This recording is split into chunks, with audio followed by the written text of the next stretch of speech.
और हनुमान जी महाराज का कथा में प्रवेश, तो हनुमान जी का एक छोटा सा प्रसंग महाराज और बताना चाहेंगे।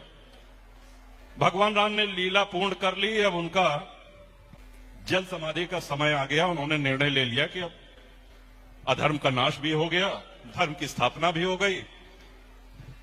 और जैसा कि हम कहते हैं कि भाई भ्रिकुटी विलास सृष्टि लय होई, जितनी देर में हम लोग पलक झपकते हैं इतने देर में ब्रह्मांडों का लय और प्रलय करने की क्षमता प्रभु में है।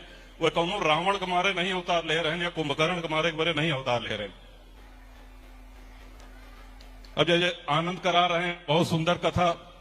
राजन जी महाराज पधारे हैं, तो दूर से कई लोग जो दिल्ली बंबई में बस गए हैं वो भी आपकी कथा सुन करके की कथा है। चला कुंडा चली परानुपुर चली, 10 साल से घरे नहीं आए हैं, बहुत से लोग हैं। अब यहां आकर के जब उन्होंने 10 साल से अपना घर देखा कि ये तो ताला बंद है, तो कहा अब यहां महाराज की कथा भी सुन रहे हैं और चलो जरा घर की साफ सफाई भी करवा दे। 2-4 लोगों को बुला करके कीड़ा मकोड़ा चूहा बिल्ली जितना रहेंगे थोड़ा जाला वाला सफाई हो गया, तो 1 पंथ 2। लेकिन वो अपने घर की सफाई कराने नहीं आए थे, वो आए थे कथा सुनने।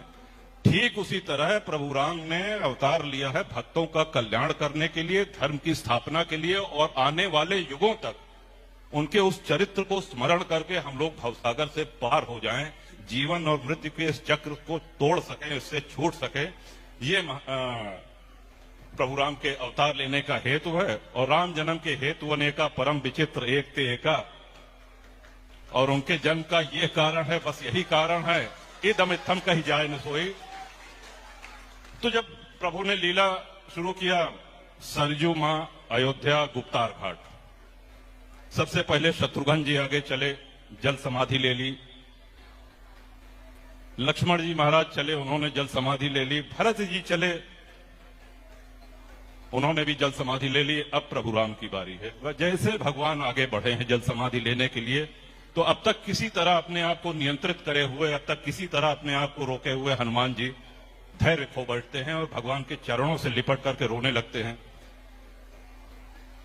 और कहते हैं कि प्रभु मुझको यहां किसके भरोसे छोड़ करके जा रहे हैं, मुझको भी साथ लेते चलिए।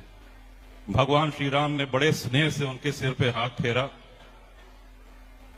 और कहा, हनुमान, सीता के धरती में प्रवेश होने के साथ ही राम की भूमिका अब शेष हो चुकी है। राम के अवतार लेने का जो हेतु है वो पूर्ण हो चुका है और हमारी भूमिका शेष हो चली है। लेकिन रामत्व की ये जय यात्रा और राम के मार्ग पे चलने वाले भक्त जनों का मार्ग सदैव निष्कंटक रहे और रामत्व की ये जय यात्रा आने वाले